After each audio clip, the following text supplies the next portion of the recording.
1.4 Compound Assignment Operators.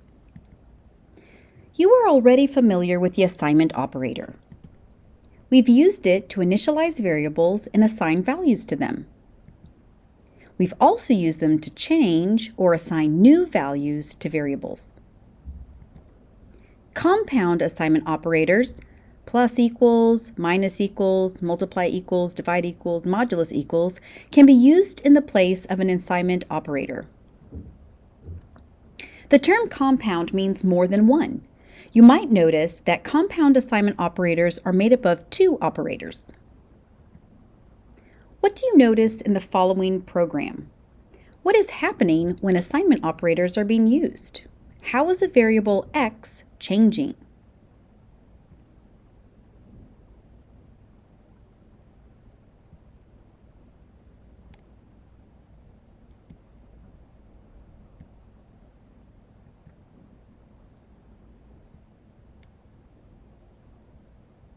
With compound assignment operators, your computer will execute the operator on the left first. The resulting value is then stored assigned to the variable. The increment operator, plus plus, is used to add one from the stored value of a variable or an array element. The new value is assigned to the variable or array element. The decrement operator, minus minus, is used to subtract 1 from the stored value of a variable or an array element. The new value is assigned to the variable or array element. Let's see it in action. I have declared a variable of type integer called y, and it gets a value 10.